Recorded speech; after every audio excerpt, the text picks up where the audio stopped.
ومن يضلل فلا هادي له وأشهد أن لا إله إلا الله وحده لا شريك له وأشهد أن محمدا عبده ورسوله الذي أرسله بالحق بشيرا ونذيرا وداعيا إلى الله بإذنه وسراجا منيرا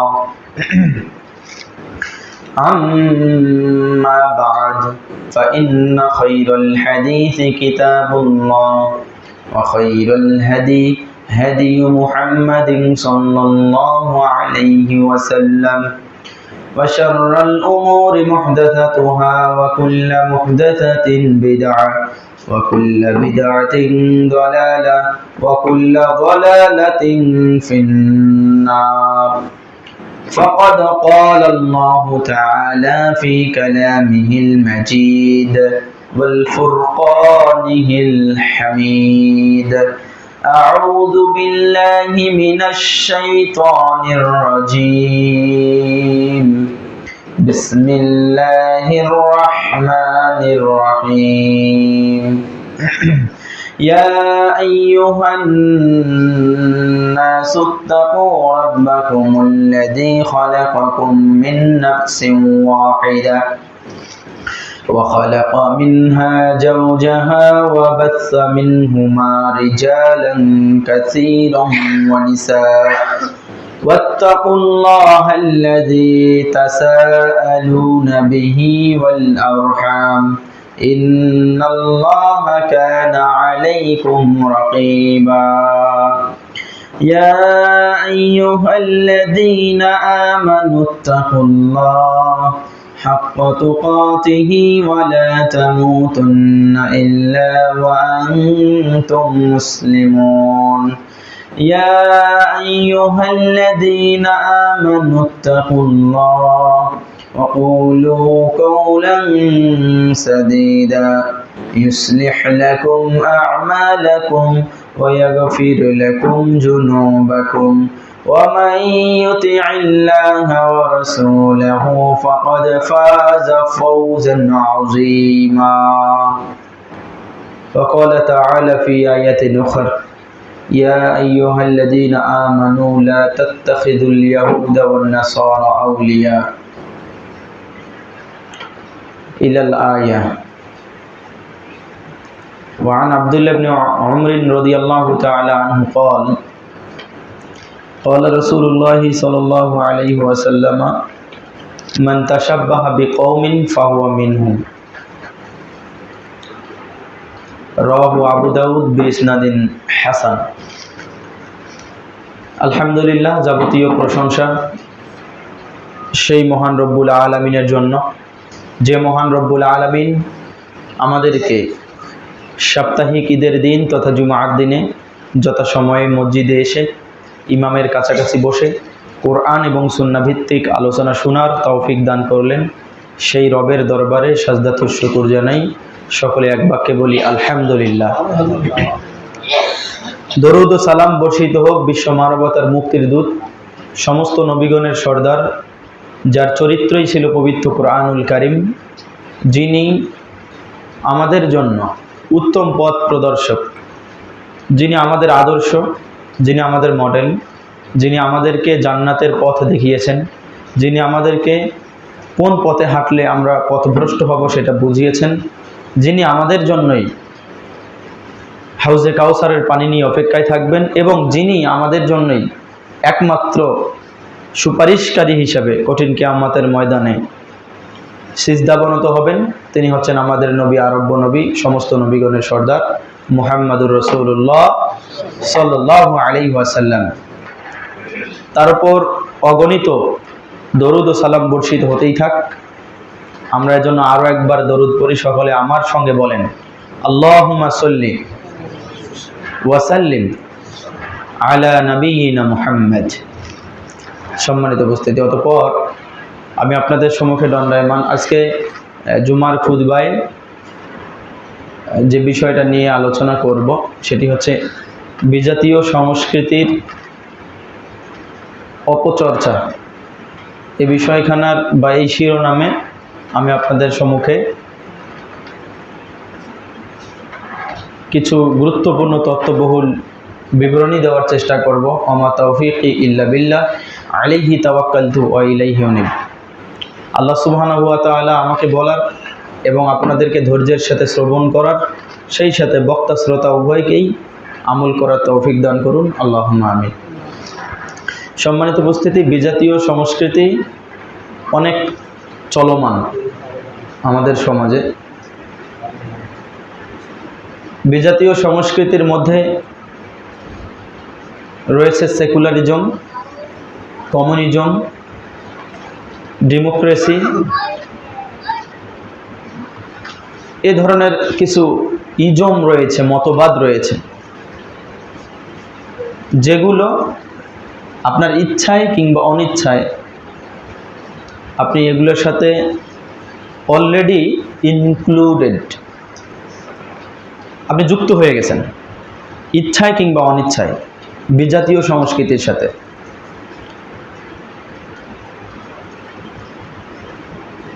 একটা বিজাতীয় সংস্কৃতির কথা বলি, যদিও বক্তব্য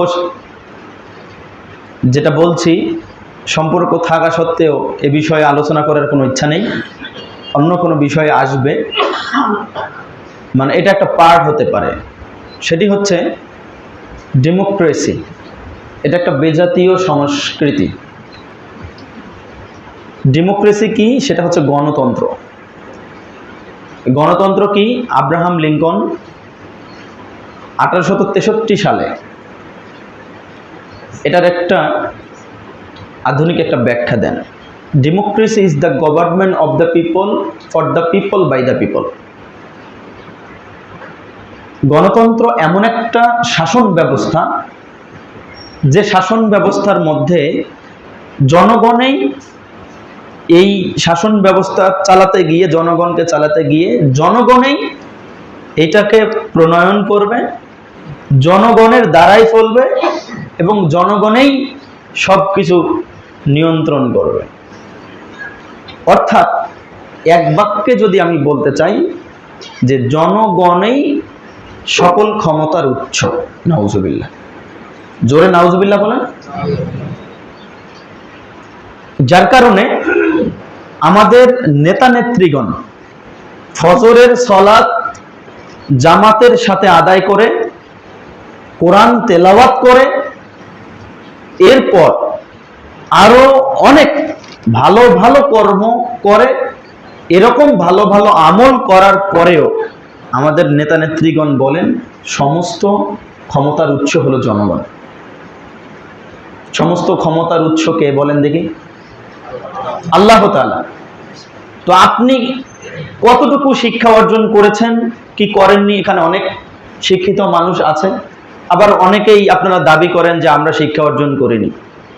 এত কম শিক্ষা থাকার পরেও যদি আপনি এটা বুঝতে পারেন, যারা কোর্টটাই পড়ে আছে, যারা পার্লামেন্টে আছে, যারা সচিবের দায়িত্বে আছে, যারা আমলা, যারা বড় বড় পদগুলো নিয়ে বসে আছে, বড় বড় ডিগ্রি অর্জন করছে, দেশে বিদেশে আরো ডিগ্রি অর্জন করার জন্য অপেক্ষায় আছে, এরা বুঝতে পারে নাই যে সকল ক্ষমতার উৎস হলো আল্লাহ তাআলা। কারণ ও বিদ্যা নেই তার কাছে। আল্লাহ তাআলা বলেন ইন্নাল্লাহা আলা কুল্লি শাইইন কাদির। নিশ্চয়ই আল্লাহ সুবহানাহু ওয়া তাআলা হচ্ছেন সকল ক্ষমতার উৎস, সকল ক্ষমতার মালিক। আল্লাহ সুবহানাহু ওয়া তাআলা বলেন তাবারাকাল্লাযী বিয়াদিহিল মুলক। বরকতময় সেই সত্তা যার হাতে রয়েছে সমস্ত রাজত্ব, সমস্ত ক্ষমতা। আর এই সকল রাম ছাগল মার্কা লোক বলছে যে ক্ষমতার উৎস হলো জনগণ। কারণ সে সামনাসামনি যা দেখতেছে ওরে সর্বনাশ। জনগণ যাকে ভোট দিচ্ছে সেই তো মেম্বার হচ্ছে, জনগণ যাকে ভোট দিচ্ছে সেই তো চেয়ারম্যান হচ্ছে, জনগণ যাকে ভোট দিচ্ছে সেই তো এমপি মন্ত্রী হচ্ছে। তো ঠিকই তো, জনগণই তো একজন মানুষকে এমপি তৈরি করে, জনগণই তো একজন মানুষকে সাধারণ মানুষ হিসেবে রাখে। তো সমস্ত ক্ষমতার মালিক তো জনগণই। তো সিদ্ধান্ত আসে উপর থেকে, কে আপনার নেতা হবে, কে আপনাকে ভালোভাবে পরিচালিত করতে পারবে, এটা সিদ্ধান্ত আসে উপর থেকে। গণতন্ত্র একটা বেজাতীয় সংস্কৃতি। এই গণতন্ত্রের মধ্যে রয়েছে যে প্রার্থী বেশি ভোট পাবে, জনগণ যাকে বেশি ভোট দিবে সেই তো নির্বাচিত হবে, তাই না? যে ভোট বেশি পেয়েছে সে নির্বাচিত হয়নি। আপনার এলাকায় এটা ইউনিয়ন কি না, ইউনিয়ন না পৌরসভা, ইউনিয়ন পর্যায়ের মেম্বার, চেয়ারম্যান, যদি উপজেলা পর্যায়ে হয় তাহলে আরো মেম্বার, চেয়ারম্যান হয়, আরো কাউন্সিলর হয়, আরো কি কি জানি হয় এগুলা। তো যে বেশি ভোট পাবে সেই হবে, আসলে যে বেশি ভোট পায় সে হয় না। আপনি বলবেন যে হুজুরের তাহলে মাথা খারাপ হয়ে গেল, যে বেশি ভোট পেয়েছে সেই তো নির্বাচিত হয়েছে। আমি বলছি যে বেশি ভোট পেয়েছে সে নির্বাচিত হয় নাই, সারা বাংলাদেশেই হয় নাই, হবেও না। যদি 10 জন প্রার্থী থাকে, যদি আমি বুঝাই দিচ্ছি, যদি 10 জন প্রার্থী থাকে আর ভোটার যদি থাকে 100 জন, প্রত্যেকটা প্রার্থী 9টা করে ভোট পাইছে, আর একটা প্রার্থী পেয়েছে কয়টা? ধরেন 10টা, 11টা, 12টা, তাহলে প্রত্যেকটা প্রার্থী 7টা, 8টা, 10টা, 10টা না 9টা, 10টাও পাইছে, পাইতে পারে কিনা, 12টাও পেয়েছে, কিন্তু একজন প্রার্থী পাইছে 13টা ভোট। তো 13টা ভোট পেয়ে সে নির্বাচিত হলো, আর এতগুলো প্রার্থী যে 87টা ভোট পাইল সে তারা কিন্তু হইল না। তার মানে গণতন্ত্র যে ভোট বেশি পাবে তাকে নির্বাচিত করে না। ও ভোট পেয়েছে 13টা ভোট পেয়ে সে হলো নির্বাচিত, আর 87টা ভোট সবার মাঝে বিলিয়ে আছে। তাহলে যে বেশি ভোট পাইলো সে কি হইল? সে তো 13টা পেয়েছে আর বাকিগুলাতে 87টা পেয়েছে। এটা কোনো পদ্ধতি নয়, যার কারণে অসঙ্গতি দেখা যাচ্ছে। পদ্ধতি আল্লাহ সুবহানাহু ওয়া তাআলা মুহাম্মদ সাল্লাল্লাহু আলাইহি ওয়াসাল্লামের মাধ্যমে পাঠিয়েছেন। পদ্ধতি খেলাফত পদ্ধতি, নির্বাচন পদ্ধতি, এটা আমাদের সমাজে যে নির্বাচন পদ্ধতি আছে এই পদ্ধতি কোনো পদ্ধতি নয়। এই পদ্ধতি দিয়ে যদি নেতা নির্বাচন করা যায়, একটা মেথরকেও যদি মানুষ 13টা ভোট দেয় 100টা ভোটের মধ্যে, আর এদিকে যদি উচ্চ শিক্ষিত, উচ্চ বংশের ভালো মানিগুণী মানুষও যদি 12টা ভোট পায়, আর মেথর যদি 13টা ভোট পায়, তাহলে মেথরে হবে আপনার নেতা। এটা হইল? সমাজের কত মানিগুণী ব্যক্তি আছে, আল্লাহওয়ালা পরহেজগার ব্যক্তি আছে, কতজন এই রাজনীতিতে যায়, কতজন এই ভোট করতে যায়, কতজন মেম্বার হতে যায়, কতজন চেয়ারম্যান হতে যায়, কতজন এমপি মন্ত্রী হতে যায়। তারা জানে যে এই জায়গায় গিয়ে নিজেকে কন্ট্রোল করা সম্ভব নয়, যার কারণে তারা ওগুলো থেকে দূরে থাকে। এজন্য বলছি এগুলো হলো বেজাতীয় সংস্কৃতি, যেগুলো আমাদের মাঝে পুশ ইন করে দিয়েছে, পুশ করে দিয়েছে। ইনজেকশন পুশ করা বুঝেন? ইনজেকশন দিয়ে আস্তে আস্তে আস্তে আস্তে ভিতরে লিকুইড, ওই পানিটা ভিতরে দিয়ে দেয় ওষুধটা।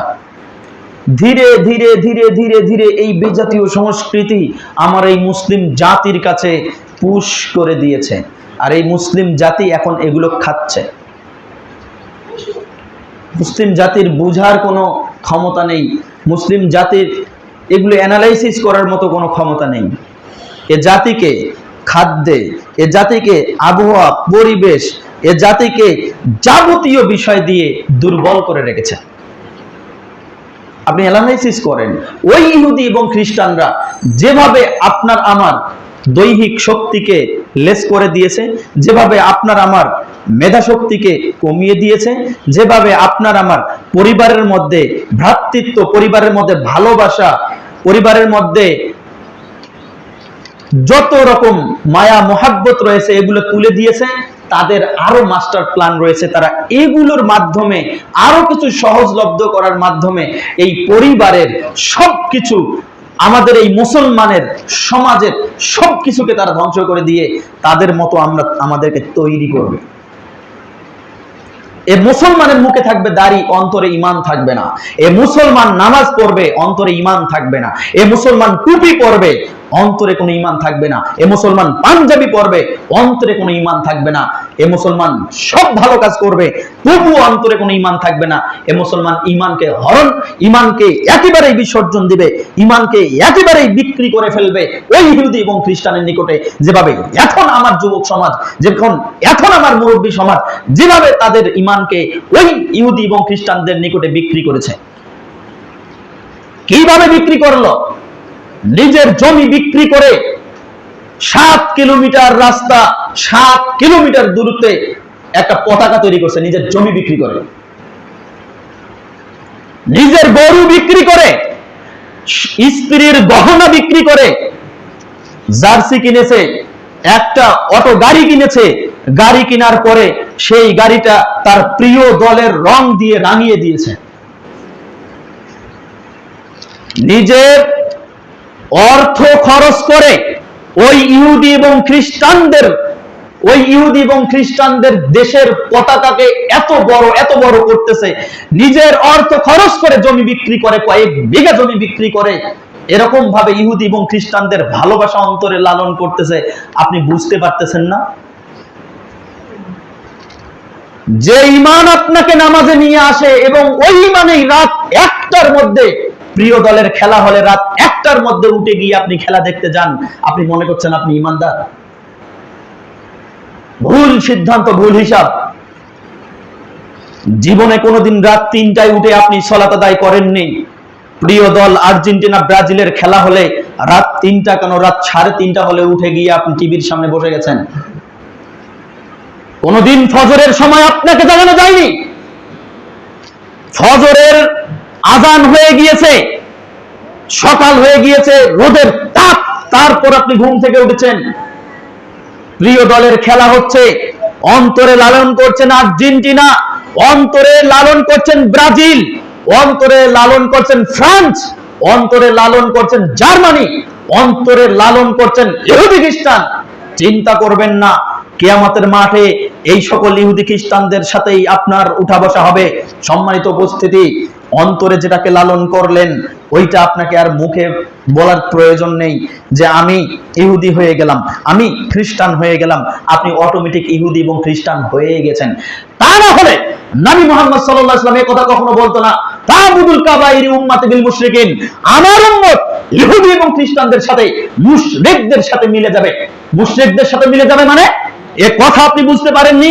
নবী মুহাম্মদ সাল্লাল্লাহু আলাইহি ওয়াসাল্লাম বলেছেন আমার উম্মত মুশরিকদের সাথে মিলে যাবে। আমার উম্মত মুশরিকদের সাথে মিলে যাবে মানে জমি বিক্রি করে ওই মুশরিকদের পতাকা, 7 কিলোমিটার পতাকা তৈরি করবে, আমার উম্মত মুশরিকদের সাথে মিলে যাবে। নিজের বউয়ের গহনা বিক্রি করে ভ্যানকে রাঙিয়ে দিবে, ওই আমার উম্মত মুশরিকদের সাথে মিলে যাবে। নিজের অর্থ খরচ করে নিজের দলের পছন্দের দলের জার্সি ক্রয় করবে, আমার উম্মত মুশরিকদের সাথে মিলে যাবে। নিজের সময় ব্যয় করে, নিজের সময় শ্রম ব্যয় করে, নিজের বাইকের তেল পুড়িয়ে শোডাউন দিবে, এরা আমার উম্মত হয়ে মুশরিকদের সাথে মিলে যাবে। কয়েক হাজার মোটরসাইকেল একসাথে র্যালি করছে, এরা আমার উম্মত হয়েও এরা মুশরিকদের সাথে মিলে গিয়েছে। নবী মুহাম্মদ সাল্লাল্লাহু আলাইহি ওয়াসাল্লাম বলছেন তাবুদুল কাবাইরি উম্মতি বিল মুশরিকিন, আমার উম্মত মুশরিকদের সাথে মিলে যাবে। মিলে যাবে কারা? এরা যাবে।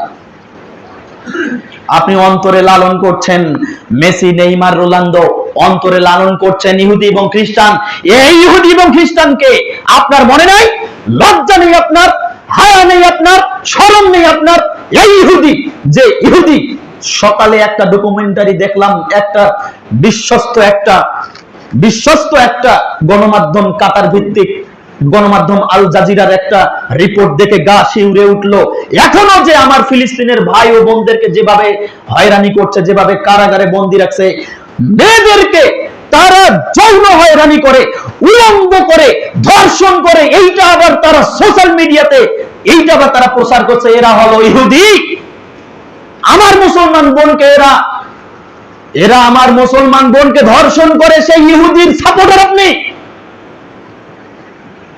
সেই মুসলমান বোনকে ধর্ষণ করার পর সেই মুসলমান বোনের আবার স্তন কেড়ে দিচ্ছে, সেই ইহুদির আপনি সাপোর্টার। আমার মুসলমান বোনকে দাঁড় করে রেখে, শুয়ে রেখে, বসে রেখে ধর্ষণ করছে, সেই ইহুদির সাপোর্ট করছেন আপনি।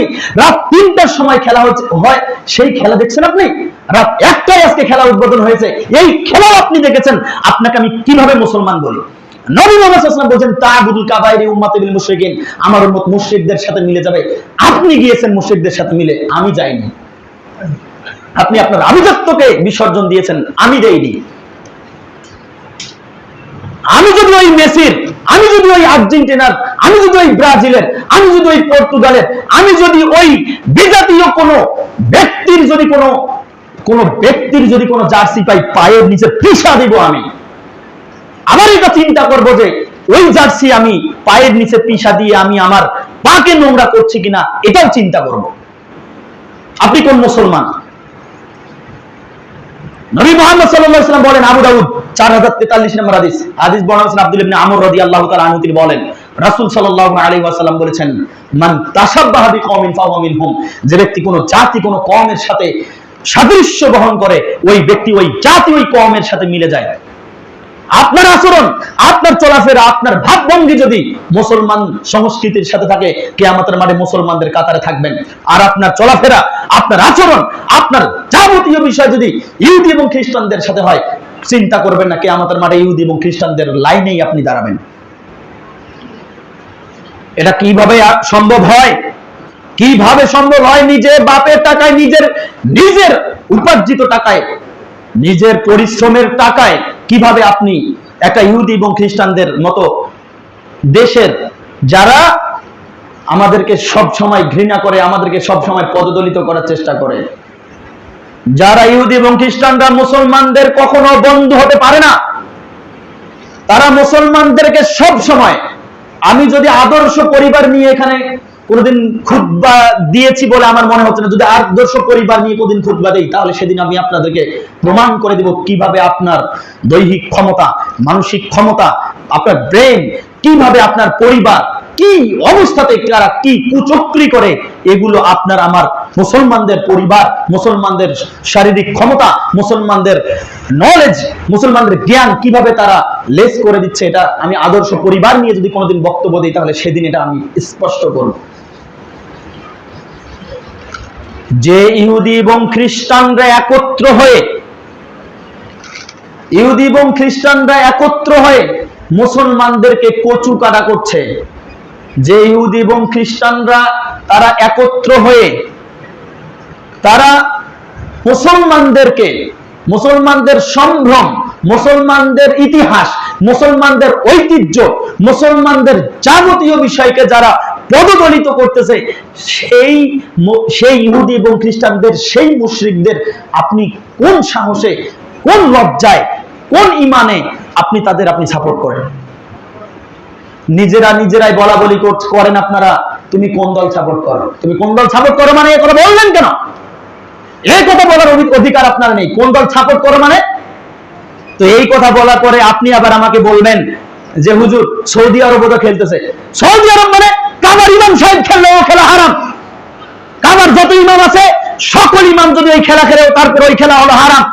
এটা হলো জুয়া, এটা হলো বাজি, এটা হলো জুয়া, এটা হলো বাজি, এটা হলো হারাম। আল্লাহ তাআলা বলছেন সূরা মাইদা এর 91 নম্বর আয়াত, ইন্নামাল খামরু ওয়াল মাইসির ওয়াল আনসাব ওয়াল আজলাম রিজসুম মিন আমালিশ শয়তান, নিশ্চয়ই মদ, জুয়া, ভাগ্য নির্ধারণ সর এবং মূর্তি পূজা এগুলো হলো শয়তানের আমল, এগুলো হলো অপবিত্র রিজসুন মিন আমালিশ শয়তান, এগুলো শয়তানের কাছ থেকে আসে, এই আমল শয়তানের কাছ থেকে আসে। ফাস্তানিবু, আল্লাহ তাআলা বলছেন এগুলো থেকে দূরে থাকো। এটা কি জুয়া নয়? যদি এই খেলা জুয়া হয়ে থাকে, 812 কোটি সামথিং, যে দল জিতবে এত টাকা পাবে। 812 কোটি, কত লক্ষ কত হাজার টাকা জানি, আমি গতকালকে দেখেছি, আমার মনে নেই, তবে এটা মনে আছে 812 কোটি টাকা যে দল জিতবে সে দল পাবে। তো এই টাকা আসলো কোথা থেকে? এই টাকাকে অর্গানাইজ করে ফিফা, অর্গানাইজ করে যে সকল দল খেলে তাদের কাছ থেকে এই টাকাগুলো নিয়ে এরপরে তারা তাদের এইটা সম্প্রচার করবে, তারা সংস্কার করবে, আরো কত কিছু করবে, তাদের যত কিছু খরচ আছে সবকিছু খরচ রেখে বাদ দিয়ে আবার এইটাকে আবার যারা জিতবে তাদের জন্য এইটা বরাদ্দ রাখে। এটা কি জুয়া নয়? আপনাকে আমি বুঝাইতে পারিনি যে এটা জুয়া। একজন জিতবে আরেকজন হারবে। যদি আপনি এদিকে এক পক্ষ হন, এদিকে এক পক্ষ হন, এদিকে 10 টাকা এদিকে 10 টাকা, যে জিতবে সে 20 টাকা নেবে, এটা হলো জুয়া। এই জুয়া খেলছে। আর ওই জুয়া আপনি দেখছেন মোবাইলে, টিভিতে, ওই জুয়ার আলোচনা করছেন, ওই জুয়ার আলোচনা যেখানে হয়েছে সেখানে বসে আছেন। প্রত্যেক মুহূর্তে আপনি হারামের সাথে লিপ্ত আছেন, প্রত্যেক মুহূর্তে। কার কাছে ফতোয়া নেবেন নিয়ে নেন, আমি বলে গেলাম আপনাদের প্রতিনিধি হিসাবে, আমি আপনাদের ইমাম সাহেব হয়ে বলে গেলাম, এক খেলার গল্প যেখানে হবে, যে খেলা যেখানে দেখা হবে, যে টিভিতে দেখা হবে, যেভাবেই ব্যবস্থা করা হবে, যারাই আয়োজক হবে, সেটা হতে পারে গ্রাম পর্যায়ে, উপজেলা পর্যায়ে, জেলা পর্যায়ে, রাষ্ট্রীয় পর্যায়ে। রাষ্ট্র যদি এটা ব্যবস্থা করে, যদিও বা তারা বলেছে রাষ্ট্রীয়ভাবে সারা বাংলাদেশে সম্প্রচার করা হবে, বিভিন্ন রকম প্রজেক্টর দেওয়া হবে কিনা, এরকম একটা তারা ইয়া করেছে, প্রত্যেকেই হারামের সাথে লিপ্ত হবেন। এটা জুয়া। জুয়া যেখানে চলে সেখানে অবস্থান করা হলো হারাম। অতএব সাবধান, খেলা শুরু হয়ে গিয়েছে, ওয়ার্ল্ড ফিফা খেলা শুরু হয়ে গিয়েছে, কোনোভাবে আপনার একটু সময় যেন সেখানে ব্যয় না হয়, এজন্য জোরালো অনুরোধ থাকবে। মুসলমান দাবি করলে এ ধরনের কোন খেলায়, জুয়ায় আপনি অবস্থান করতে পারবেন না। নবী মুহাম্মদ সাল্লাল্লাহু আলাইহি সাল্লাম বলেন, যদি কেউ জুয়া না খেলে, এমনি বলে যে চলো জুয়া খেলি, ওই যে দাবা খেলা আছে না, দাবা খেলা সম্পর্কে বলছে, যদি কেউ বলে যে দাবা খেলি, এইটা যদি কেউ বলে, তাহলে তার হাতকে সে শুয়োরের রক্তের সাথে মানে রঞ্জিত করলো। নাউজুবিল্লাহ বললেন না? তো কি শুয়োরের রক্ত কি? আমি তো নিজেই আমার শরীরের মধ্যে শুয়োরের রক্ত, আমার নিজেই তো আমার শরীরের মধ্যে কুকুরের রক্ত বহন করতেছে, আমি তো নিজেই তো কাফের মুশরিকের রক্ত বহন করতেছে, শুয়োরের রক্ত আমার লাগলো, তাতে আমার কি কোনো একটা, আপনাদের মাঝে কোনো ধরনের আলাদা এক্সপ্রেশন আমি পাইলাম না এই কথাটা শোনার পর। শুয়োর কি আপনি জানেন? কোনো এক্সপ্রেশনে নাই আপনাদের। যখনই বললাম নবী মুহাম্মদ সাল্লাল্লাহু আলাইহি ওয়াসাল্লাম বলছেন যে জুয়া খেলো, এই কথা, আসো জুয়া খেলি, আসো দাবা খেলি, এই কথা বলে সে তার হাতকে শুয়োরের রক্তের সাথে রঞ্জিত করলো। আপনাদের কোনো এক্সপ্রেশনে নেই। একটু মনও খারাপ হইল না কথাটা শুনে? একটু নাউজুবিল্লাহ আপনারা বললেন না? তার মানে কি মানুষ, গরু, ছাগল সবাই এখন একই? আল্লাহ তাআলা বলছেন সূরা আরাফের 181 নম্বর আয়াত, 179 নম্বর আয়াত, লাহুম কুলুবুন লা ইয়াফকাহুনা বিহা, যাদের অন্তর আছে বুঝার কোনো ক্ষমতা নেই, ওয়ালাহুম আয়ুনুন লা ইবসিরুনা বিহা, তাদের চক্ষু আছে দেখেও সঠিকটা দেখার তাদের কোনো ক্ষমতা নেই, ওয়ালাহুম আযানুন লা ইয়াসমাউনা বিহা, তাদের কর্ণ আছে, কান আছে, শুনেও না শোনার ভান করে থাকে, মানে বুঝ শোনায়, শুনেও শোনার কোনো ক্ষমতা নেই। উলাইকা কাল আনাম, এরা হলো চতুষ্পদ জন্তু না, এরা হলো শুকুর, কুকুরের ন্যায়। বালহুম আযাল, আল্লাহ তাআলা বলেন বরং এরা তার চেয়েও জঘন্য। আজকের বক্তব্যের পর যদি কোনো ব্যক্তি এখানে শুনতেছে, শোনার পর যদি কোনো মুসলমান তাদের ওই ধরনের কোন জুয়ার সাথে সময় দেয়, সংশ্লিষ্টতা থাকে, তাহলে তাকে আর মানুষ বলার কোনো সুযোগ নেই, এ হলো শুয়োর। বরং আল্লাহ তাআলা বলেন এই শুয়োরের চেয়েও জঘন্য। কোরআন খুলবেন সূরা আরাফ 179 নম্বর আয়াত। আমার উপর ক্ষিপ্ত হওয়ার কোনো প্রয়োজন নেই। সম্মানিত উপস্থিতি, অতএব যে কোনো মূল্যে ইহুদি এবং খ্রিস্টানদের বিরোধিতা করতে হবে, যে কোনো মূল্যে ইহুদি এবং খ্রিস্টানদের বিপরীতে থাকতে হবে। ইহুদি এবং খ্রিস্টানদের বিপরীত আপনি বুঝেন, আপনি যে নবীর উম্মত হয়ে এসেছেন, সেই নবী দেখেন পজিটিভ ভাবে কিভাবে ইহুদি এবং খ্রিস্টানদের বিরোধিতা করে। একটা উদাহরণ দেই, মুহররমের রোজা ইহুদিরা রাখে, কারণ মুসা আলাইহিস সালাম রাখতেন, এজন্য মুসা আলাইহিস সালাম ফেরাউনের কবল থেকে রক্ষা পেয়েছেন, এর শুকরিয়া বাবদ ইহুদিগণ এই রোজা রাখে। তো মুহাম্মদ সাল্লাল্লাহু আলাইহি ওয়াসাল্লাম মদিনায় গেলেন, গিয়ে দেখেন ইহুদিরাও রাখে, মুসলমানরাও একটা রাখে। মুহাম্মদ সাল্লাল্লাহু আলাইহি ওয়াসাল্লাম কি বললেন? আগামী বছর বেঁচে থাকলে আমি 9, 10 অথবা 10, 11 রাখবো। বিরোধিতা করছে, ভালো কাজে বিরোধিতা করছে। আর আপনি আর আপনার দেশের মুসলমান 7 কিলোমিটার পতাকা তৈরি করে, ও কি মুসলমান? আপনার দেশের মুসলমান বউয়ের গহনা বিক্রি করে, একটা অটো কিনে, আর এই অটোর মধ্যে আর্জেন্টিনার মানে পতাকা রাঙ্গিয়ে দেয়, এ হলো মুসলমান? আপনি আমাকে তাকে মুসলমান শেখাচ্ছেন? এ দেশের মুসলমান জমি বিক্রি করে অনেক কয়েক কিলোমিটার পর্যন্ত পতাকা লাগিয়ে দিয়েছে ইয়ার মধ্যে, এই রাস্তার মধ্যে। এ কি মুসলমান? নবী মুহাম্মদ সাল্লাল্লাহু আলাইহি ওয়াসাল্লাম বিরোধিতা করেছেন, আপনি তো তাদেরকে সহযোগিতা করছেন। গত ফিফার মধ্যে কোন জানি এক জেলার মধ্যে জার্মানির রাষ্ট্রদূত এসেছিলেন, আপনারা সংবাদটা পাবেন। জার্মানির রাষ্ট্রদূত এসে তার সাথে কোলাকুলি পর্যন্ত করেছে, তাকে অনুদান পর্যন্ত দিয়েছে, 3.5 কিলোমিটার পর্যন্ত এই পতাকা তৈরি করছে। এবার জমি বিক্রি করে 7.5 কিলোমিটার করছে। একে মুসলমান বলবেন? একে নবী মুহাম্মদ সাল্লাল্লাহু আলাইহি ওয়াসাল্লামের উম্মত কিভাবে আপনি বলেন যে নবী মুহাম্মদ সাল্লাল্লাহু আলাইহি ওয়াসাল্লাম ইহুদি এবং খ্রিস্টানদের বিরোধিতা করছে, আর ইহুদি এবং খ্রিস্টান থেকে সহযোগিতা করছে? আপনি আমাকে মুসলমানিত্ব দেখাচ্ছেন? আপনার বাড়ির উপরে ব্রাজিলের পতাকাটা লাগিয়ে দিয়েছেন, আপনার বাড়ির উপরে গাছের উপরে, আমের গাছের উপরে, বিভিন্ন গাছের উপরে আপনি আর্জেন্টিনার পতাকাটা লাগিয়ে দিয়েছেন, ওই ইহুদি এবং খ্রিস্টানদের পতাকা লাগিয়ে দিয়েছেন, আর আপনি আমাকে বোঝাচ্ছেন যে আপনি মুসলমান। অসম্ভব, আপনি মুসলমান হতে পারেন না। আমার নবী মুহাম্মদ সাল্লাল্লাহু আলাইহি ওয়াসাল্লাম বলেন, তা'বুদুল কাবাইর উম্মতি বিল মুশরিকিন, আমার উম্মত মুশরিকদের সাথে মিলে যাবে। আপনি মুশরিক, আপনি মুশরিক, যে কোনো মূল্যে আপনি মুশরিক।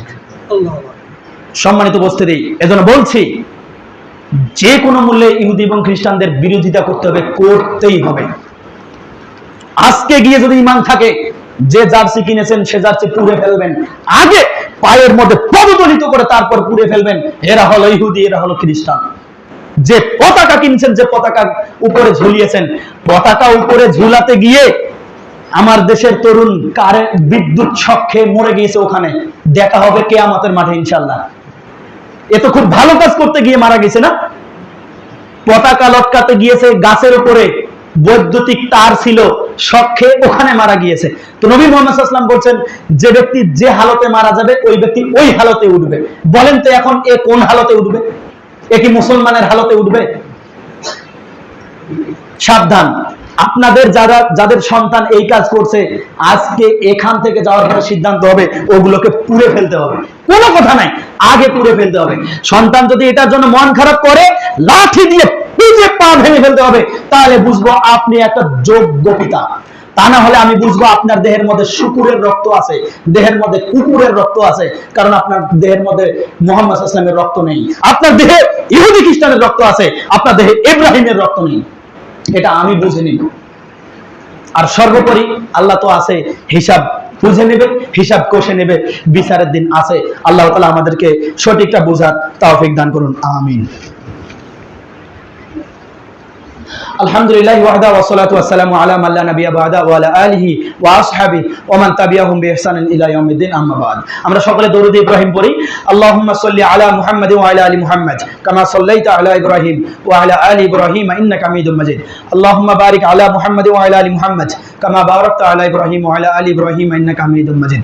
রাব্বিরহামহুমা কামা রাব্বায়ানি সগীরা, রাব্বিরহামহুমা কামা রাব্বায়ানি সগীরা। রব্বানা আতিনা ফিদ দুনিয়া হাসানাহ ওয়া ফিল আখিরাতি হাসানাহ ওয়া কিনা আযাবান। সম্মানিত উপস্থিতি, দুই একটি কথা। আপনি প্রত্যেক নামাজে বলছেন ইয়াকা না'বুদু ওয়া ইয়াকা নাস্তাইন, আল্লাহ একমাত্র তোমার কাছেই সাহায্য চাই, একমাত্র তোমারই ইবাদত করি, তোমার কাছেই সাহায্য চাই। ইহদিনাস সিরাতাল মুস্তাকিম, আমাকে সরল সোজা পথ দেখাও। সিরাতাল লাযিনা আন'আমতা আলাইহিম, তুমি আমাকে সেই পথ দেখাও যে পথ নিয়ামত প্রাপ্তরা পেয়েছে, অর্থাৎ যে পথে যারা ভালো ব্যক্তি তাদের পথ তুমি আমাদেরকে দেখাও। গায়রিল মাগদুবি আলাইহিম ওয়ালাদ-দালিন, তাদের পথ নয় যারা পথভ্রষ্ট, তাদের পথ নয় যারা অভিশাপ প্রাপ্ত। মানে অভিশাপ প্রাপ্ত আর পথভ্রষ্ট হলো ইহুদি এবং খ্রিস্টান। ডেইলি প্রত্যেক রাকাতে আপনি বলছেন ইহুদি এবং খ্রিস্টানদের বিরোধিতার জন্য আল্লাহকে বলছেন, আর আপনি আপনার ঘরের মধ্যে, আপনি আপনার ঘরের উপরে, আপনি আপনার গাছের উপরে ইহুদি এবং খ্রিস্টানদের পতাকা ঝুলিয়েছেন। অন্তরের মধ্যে ইহুদি এবং খ্রিস্টানদের ভালোবাসা আপনি লালন করছেন, পরিবারে, সমাজে, সবখানে আপনি ইহুদি এবং খ্রিস্টানদের ভালোবাসা আপনি লালন করছেন। ওই কথা আর এইটার মধ্যে অনেক কম বেশি। এজন্য আপনি নামাজও বুঝেন নাই, সূরা ফাতিহাও বুঝেন নাই, ইহুদি খ্রিস্টানের ভালোবাসাও বুঝেন নাই, কোনো কিছুই বুঝেন নাই। আল্লাহ তাআলা বলছেন ইয়া আইয়ুহাল্লাযিনা আমানু, সূরা সূরা মাইদা এর 51 নম্বর আয়াত আল্লাহ তাআলা বলছেন, ইয়া আইয়ুহাল্লাযিনা আমানু, হে ঈমানদারগণ, লা তাত্তাখিযুল ইয়াহুদা ওয়ান নাসারা আউলিয়া, তোমরা ইহুদি এবং খ্রিস্টানদেরকে আউলিয়া তথা বন্ধু হিসেবে গ্রহণ করিও না, কেননা তারা একে অপরের বন্ধু, তোমাদেরকে তারা বন্ধু হিসেবে গ্রহণ করে নাই। অতএব ইহুদি এবং খ্রিস্টানদের আমাদের শত্রু, আর নামাজে যেহেতু সর্বদাই ইহুদি এবং খ্রিস্টানদের বিরোধিতাই করতে চাচ্ছি, তাদেরকে আল্লাহ অভিশাপ দিয়েছেন, তাদেরকে পথভ্রষ্ট করেছেন, তাদের বিরোধিতা আমরা করছি। অতএব অন্তরে যা মুখে তা পুরোটাই আমরা বাস্তবায়ন করব, এটার নাম হলো ঈমান। ঈমানের 3টা অংশ রয়েছে, অন্তরে লালন করা, মুখে স্বীকৃতি প্রদান করা এবং অঙ্গ প্রত্যঙ্গের মাধ্যমে বাস্তবায়ন করার নাম হলো ঈমান। আপনি এইটা করেন, এই 3টার সমন্বয়ে হয় ঈমান। অতএব আমরা এই 3টা সমন্বয় করে ইহুদি এবং খ্রিস্টানদেরকে আমরা যাবতীয়ভাবে তাদেরকে আমরা অ্যাভয়েড করব, তাদেরকে আমরা একবারে ডিলিট করে দিয়ে অন্তরের মধ্যে মুহাম্মদ সাল্লাল্লাহু আলাইহি ওয়াসাল্লামের প্রেম, মুহাম্মদ সাল্লাল্লাহু আলাইহি ওয়াসাল্লামের ভালোবাসা আমরা লালন করব। আল্লাহ তুমি আমাদের তৌফিক দান করো, আল্লাহুম্মা আমিন। সুবহান রাব্বিকা রাব্বিল ইজ্জাতি আম্মা ইয়াসিফুন ওয়া সালামুন আলাল মুরসালিন ওয়ালহামদুলিল্লাহি রাব্বিল আলামিন। আসসালামু আলাইকুম ওয়া রাহমাতুল্লাহ।